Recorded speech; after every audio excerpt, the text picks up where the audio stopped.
മായ ആളുകൾക്ക് ഞാൻ മാത്രമാണ്, ചില പ്രമാണിമാർക്ക് ഞങ്ങളാണ് ഈ സംഘടനയെ ഈ നിലയിലേക്ക് എത്തിച്ചത് എന്ന് അവകാശപ്പെടാൻ നിർവാഹമില്ല.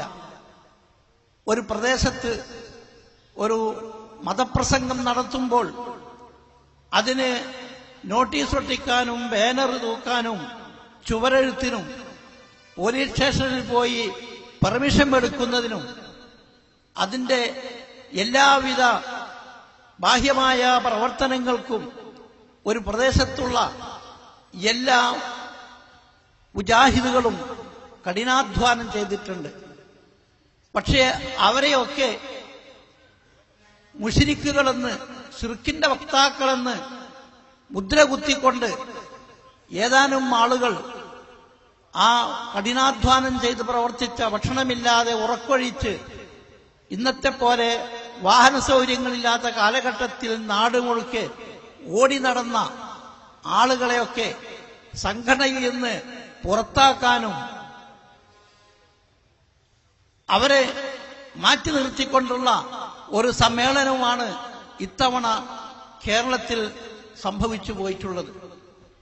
നിങ്ങൾക്കറിയാം, 2002 ഈ ആദർശത്തിന് കത്തിവച്ച മടവൂരികൾ സംഘടനയെ പുലർത്തിപ്പോയപ്പോൾ സംഘടനയുടെ ഉത്തരവാദിത്വം മുഴുവൻ ഏറ്റെടുത്തുകൊണ്ട് നമ്മുടെ രാജ്യത്തിന്റെ ഓരോ ഗ്രാമഗ്രാമാന്തരങ്ങളിൽ പ്രബോധന പ്രവർത്തനങ്ങളുമായി ഓടി നടന്ന നമ്മുടെ പണ്ഡിതന്മാരെ CP സലീം സാഹിബിനെ പോലെ, TK അഷ്റഫ് മാസ്റ്ററെ പോലെയുള്ള ആളുകൾക്ക് ആ സമ്മേളന നഗരി ഒന്ന് കാണാൻ പോലും അവസരം കൊടുക്കാതെ അവരെ മാറ്റി നിർത്തിക്കൊണ്ട് അവരുടെ പ്രവർത്തനങ്ങൾക്ക് നന്ദികേട് കാണിച്ച ഒരു നേതൃത്വമാണ് ഇന്നുണ്ടായിട്ടുള്ളത് എന്ന് നമുക്ക് പറയാൻ സാധിക്കും.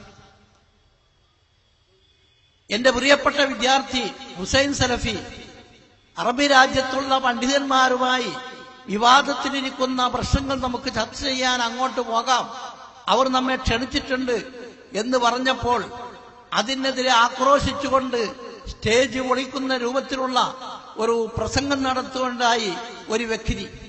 ആ സദസ്സിൽ സംഘടനയുടെ പ്രസിഡന്റ് ഇരിക്കുന്നുണ്ട്, സംഘടനയുടെ സെക്രട്ടറി ഇരിക്കുന്നുണ്ട്, കേരള ജമിയത്തുൽ ഉലമയുടെ സെക്രട്ടറി ഉണ്ട്.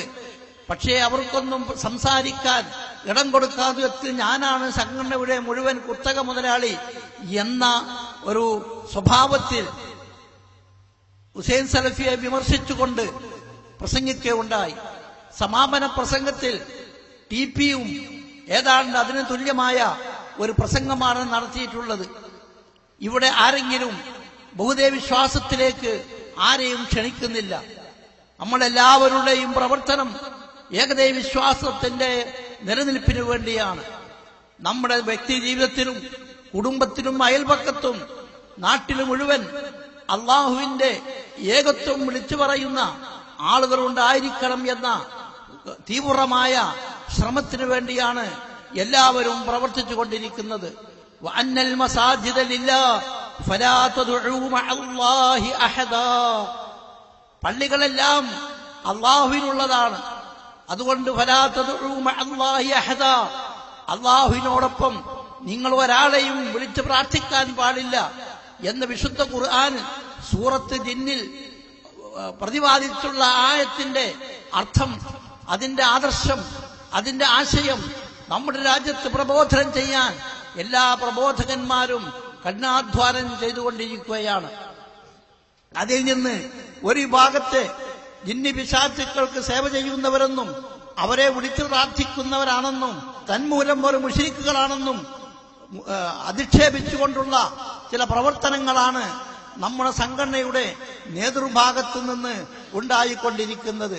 നിങ്ങൾ കാര്യം വ്യക്തമായി മനസ്സിലാക്കണം. അവരെ അധിക്ഷേപിക്കുന്ന ആളുകൾ അവരുടെ പ്രസംഗങ്ങളിലും അവരുടെ ലേഖനങ്ങളിലും മാസ്യകളിലുമെല്ലാം തങ്ങളുടെ നിലപാട് എന്താണെന്ന് കൃത്യമായി വിശദീകരിച്ചിട്ടും അതൊന്നും കണ്ടില്ല കേട്ടില്ല എന്ന രൂപത്തിൽ വീണ്ടും വീണ്ടും ആക്ഷേപങ്ങളുമായി പുറത്താക്കലുമായി നമ്മുടെ പിറകെ കൂടിക്കൊണ്ടിരിക്കുകയാണ്. എനിക്ക് വ്യക്തമായി പറയാൻ സാധിക്കും, സംഘടന നേതൃത്വത്തിലുള്ള ആളുകൾ സലഫി അഖീദ എന്താണെന്ന് പോലും അറിയാത്തവരാണ്. ഇപ്പോഴും അശ്ശരി അഖീദയാണ് അവരുടെയൊക്കെ മനസ്സിലുള്ളത്. അവരുമായി കൂടിയാലോചിക്കാൻ എനിക്കൊരുപാട് സന്ദർഭങ്ങൾ ഉണ്ടായിട്ടുണ്ട്. കേരള ജമിയത്തുൽ ഉലമയുടെ എക്സിക്യൂട്ടീവിലും ഫത്വ ബോർഡിലും ഞാൻ മെമ്പറായിരുന്നു. പലവിധ ചർച്ചകളും ഈ ആശയങ്ങളുമായി വരുമ്പോൾ അവരുടെ എല്ലാം സംസാരങ്ങൾ അശ്ശരി അഖീദയുമായി ബന്ധപ്പെട്ടുകൊണ്ടുള്ളതാണ്. കൂടെ കിടന്നവർക്കേ പനി അറിയുള്ളൂ എന്ന മലയാള ഭാഷയിലെ പ്രയോഗം പോലെ കൂടെ നടക്കുന്ന ആളുകൾക്ക് കൃത്യമായി അവരുടെ മനസ്സിലുള്ള കാര്യങ്ങൾ എന്താണെന്ന് അറിയാൻ സാധിക്കുകയുള്ളൂ. അതുകൊണ്ട് ഇവിടെ ഇരിക്കുന്ന എല്ലാവരോടും എനിക്ക് ഉപദേശിക്കാനുള്ളത്, നാം ഒരിക്കലും ബൗദ്ധവിശ്വാസത്തിലേക്കല്ല ജനങ്ങളെ ക്ഷണിക്കുന്നത്, മറിച്ച് പ്രവാചകന്മാരെല്ലാവരും പ്രബോധനം ചെയ്ത ഏകദൈവവിശ്വാസത്തിലേക്കാണ്.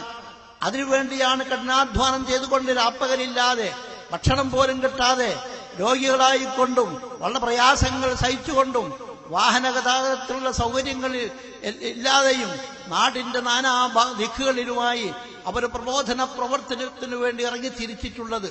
അത് ഇന്നും ഇന്നലെയും തുടങ്ങിയതല്ല. അവരുടെ ഈ ആദർശത്തിലേക്ക് വന്ന ആ കാലഘട്ടം മുതൽക്കേ അതിനുവേണ്ടി കഠിനാധ്വാനം ചെയ്യുന്നവരാണ്. ഏതെങ്കിലും ദിക്കുകളിൽ നിന്ന് അവർ ശിർക്ക് ചെയ്യുന്ന ആളുകളാണ് എന്ന ആരോപണം ഉന്നയിക്കുമ്പോൾ അത് തള്ളിക്കളയുകയും സത്യാവസ്ഥ ശരിയായ പ്രബോധന പ്രവർത്തകന്മാരുടെ പ്രസംഗങ്ങളിൽ നിന്നും അവരുടെ ലേഖനങ്ങളിൽ നിന്നും വായിച്ച് മനസ്സിലാക്കണം എന്നുമുള്ള ഒരു നിർദ്ദേശം, ആഹ്വാനം നിങ്ങളോട് മുമ്പിൽ വെച്ചുകൊണ്ട് ഞാൻ എന്റെ വാക്കുകൾക്ക് വിരാമമിടുകയാണ്. എനിക്ക് ദീർഘിച്ചു നിന്ന് സംസാരിക്കാൻ സാധിക്കില്ല എന്ന് ഇവിടുത്തെ നേരത്തെ എനിക്ക് മുമ്പ് സംസാരിച്ചവർ സൂചിപ്പിക്കുകയുണ്ടായി. അല്ലാഹു സുബ്ഹാനഹു തആല നമ്മെ എല്ലാവരെയും അവന്റെ തൗഹീദിൽ പ്രവാചകന്മാർ പ്രബോധനം ചെയ്തിട്ടുള്ള ആ തൗഹീദിൽ അടിയുറച്ച് നിർത്തണം വേണ്ടി നിങ്ങളെല്ലാവരും പ്രാർത്ഥിക്കുക.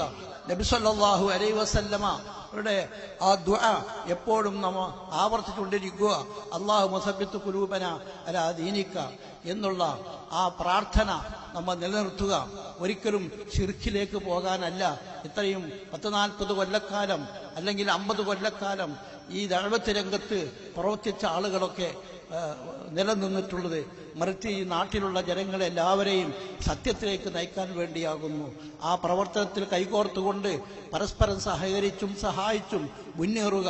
അല്ലാഹു സുബ്ഹാനഹു തആല അനുഗ്രഹിക്കുമാറാവട്ടെ. അല്ലാഹുമ്മ ഇഗ്ഫിർ ലിൽ മുഅ്മിനീന വൽ മുഅ്മിനാത്ത് വൽ മുസ്ലിമീന വൽ മുസ്ലിമാത്ത് അൽ അഹ്യാഇ മിൻഹും വൽ അംവാത്ത് ഇന്നക സമീഉൻ ഖരീബുൻ മുജീബുദ് ദഅവാതി യാ റബ്ബൽ ആലമീൻ. وصلى الله وسلم وبارك على نبينا محمد وآله وصحبه وسلم تسليما كثيرا. والسلام عليكم ورحمة الله وبركاته.